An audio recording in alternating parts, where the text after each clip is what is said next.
Garrett Croft.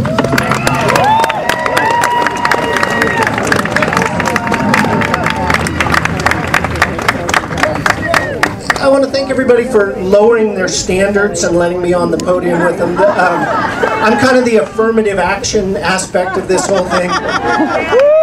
Yeah, they said, yeah, we're going to have this great event. I said, I've heard about it. I'd love to be there when they invited me. We're going to have Libby sing and Shannon Moore speak.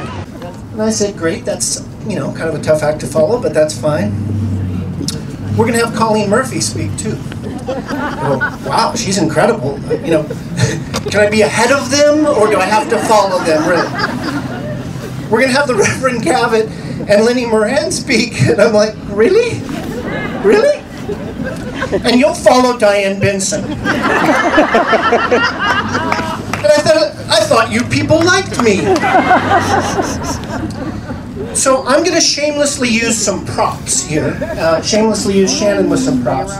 And tell you very briefly the story of 3 pills.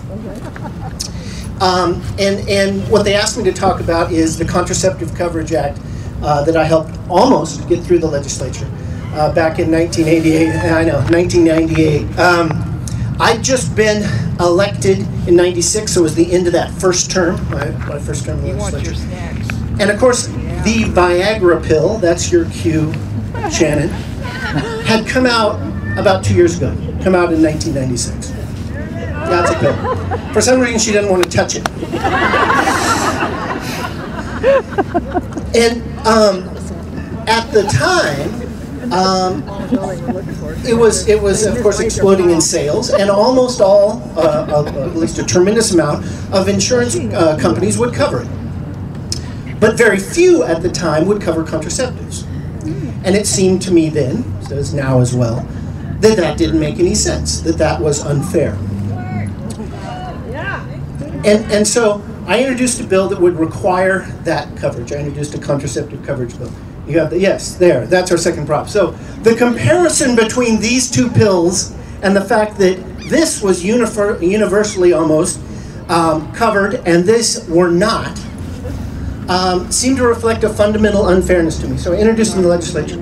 And we made, of course, 3 arguments. First of all, just the fairness thing that I referred to. Second, cost control. I mean, that's a good thing to argue to a Republican legislature, right? It just saves you money when you're in charge of family planning, when you have children when you want them. But then an argument that worked then, and I think still works, is, in talking at that point to my pro-life friends on the other side, do you really want to just fight about abortion rights, or do you want to reduce the number of them? Because when people use these pills, right, they're in charge of that decision. They can decide to have a pregnancy when it works for their family. And you just very rarely terminate a planned pregnancy. If you wanted to get pregnant, and in those rare cases when you do terminate a planned pregnancy, it's usually for a dramatic medical condition, right? When you put people in charge of that, you can reduce the numbers. And that argument seemed to work. We got some actually pro-life co-sponsors, and we got it through the House. Though I'll never forget, on the House floor, I was pretty sure I had the votes. Gail Phillips helped a lot, actually. And so I had some Republican co-sponsors on it. I'm pretty sure I had the votes to get it through.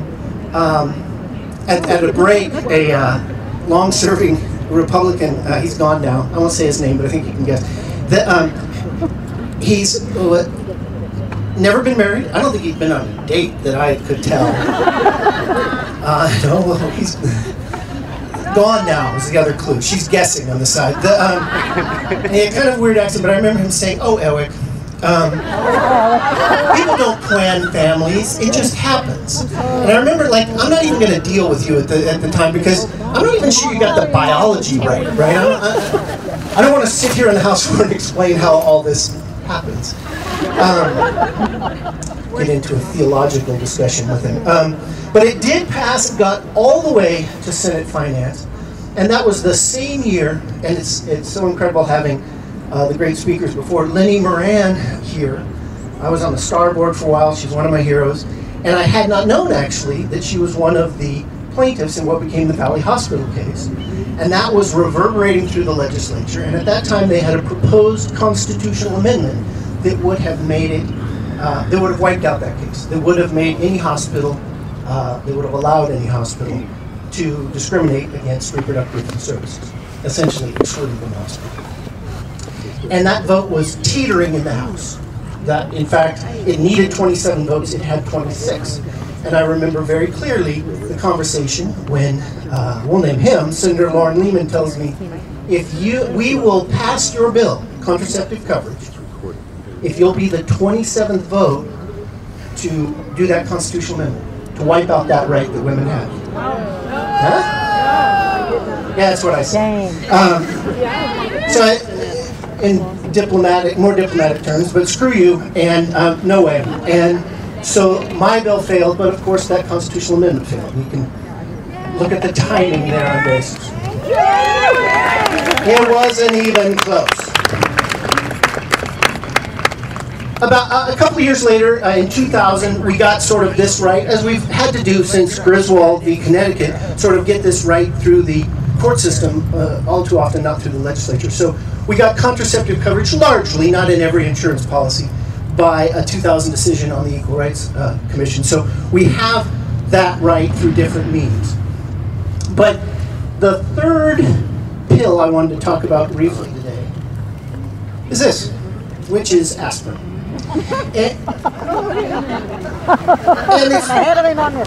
belongs with these because you may have read earlier, February, one of the big donors to one of the big Republican candidates suggested that this is the proper form of birth control. He was reminiscing about a time when women would put, I guess one, he didn't really clarify how many it took, but one of these between their knees, and that was the way, that was his sort of new form of birth control, right? Something, I guess, like this. Well, it's also a little uncomfortable.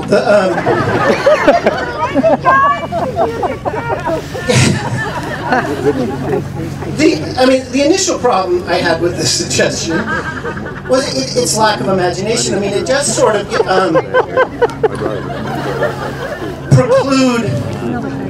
It has a very limited vision, I think, of sexual positions in the sense that you don't have to study the Kama Sutra to envision a way that this medical advice might not work. So it seemed at least medically incomplete. But more so, I think, the thing that we all found offensive about is these ideas that it was only the women's responsibility. Or even, I think, in his thought process, fault. Right? That there was a fault to this, and it lied solely on the women's side. And that's a vision of the relationship between the sexes, a vision of family planning that we've been fighting, and I thought we'd gotten farther, but that we've been fighting for hundreds of years, and that we've still got to continue to fight. It's a vision that Rush Limbaugh most recently blaming that courageous law student, college student, in poorly vulgar terms. But it's a vision that wants to take us back 50 or 100 years. And I'm so proud to be part of this group, so proud to be part of this continuing movement, and so proud to be part of fighting back. Thank you all for being here.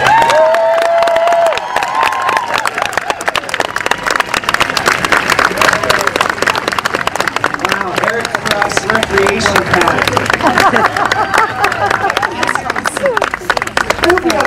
Can you run for something, for God's sake? Yeah.